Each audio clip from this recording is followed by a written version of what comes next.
when I was younger, I really I bought into my own persona, right? Like there was this character that I was in the world, and that character was known as like lucky and he could make things happen. And so when somebody said that about me, I was like, okay, so I'm fortunate. I like see me as fortunate. And I rode that wave until I didn't, I just don't believe it anymore. Here's the bottom line. I got a record deal because I was stupid enough as a kid, or smart enough.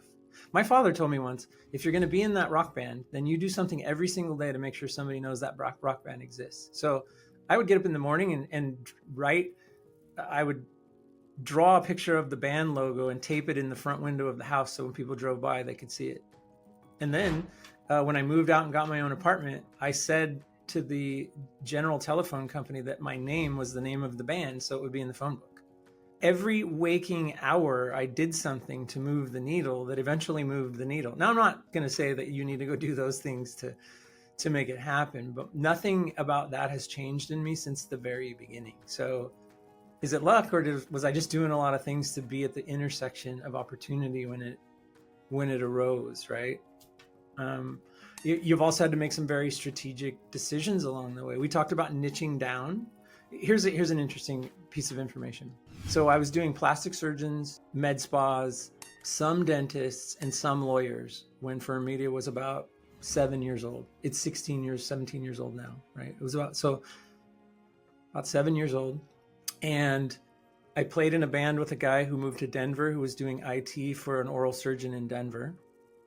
I had a oral surgeon in San Francisco who was a friend of a plastic surgeon that we were doing marketing for. So I was doing marketing for the oral surgeon in Denver, the one in San Francisco, and my business partner at the time went to get his wisdom teeth pulled to somebody in Los Angeles, and they hired us to do marketing for them, which is an oral surgeon in Los Angeles. So I have 3 oral surgeons that I'm doing marketing for, right? This woman comes along and this woman says, I want to start an organization called the Institute for Dental Implant Awareness because dental implants is becoming a very competitive space. So she calls her board together, which are 5 people on the board, and says, you see where this is going, right? There's 5 people on her board, and she says, who do you use for marketing? And 3 of her board members are the 3 oral surgeons that we do marketing for. That's pretty lucky. Then she said, hey, I want you to go around the country and speak to all of these people who do oral surgery. But I had already had the prowess and the ability to go. I knew what to talk about and when to talk about. So I had to seize the opportunity. I had to get on airplanes. I had a lot of long nights. I had things that didn't pay that I had to do, right? Yeah, but it goes back to the comment that you made about your dad, which I think is was your dad a brilliant marketer himself? That suggestion or mandate that you tell everybody about your band. I mean, that's a great idea, and one that a lot of people wouldn't necessarily think of on their own.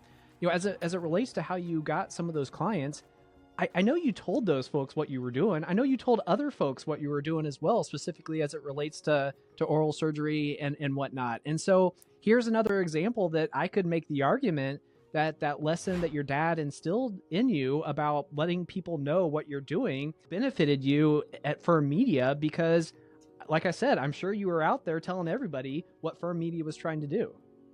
Yeah. Well, that, and I take it very serious. I told you a little bit ago, I have a podcast, and the essence of the podcast is there's a couple things that I do that are very particular to, I think, where I'm at in the industry.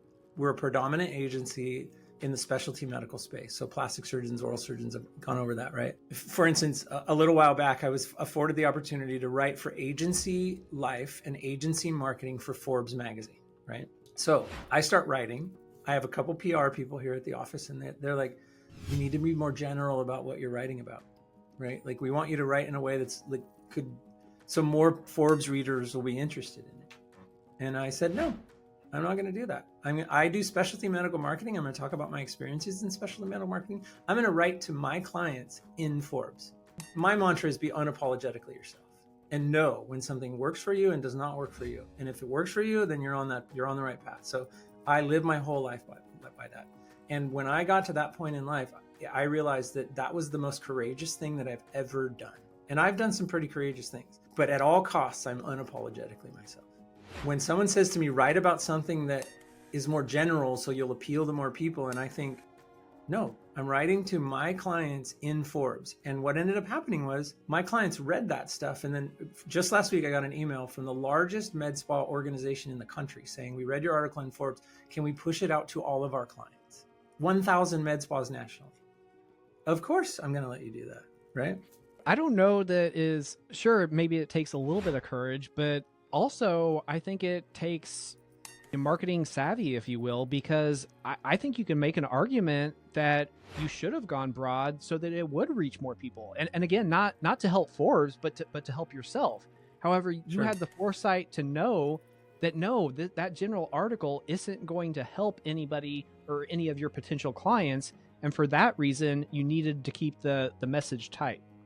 Sure. And there's also this idea that there's 7,000 plastic surgeons nationally, probably the same amount of oral surgeons, even twice as many med spas, right? There's an audience for this.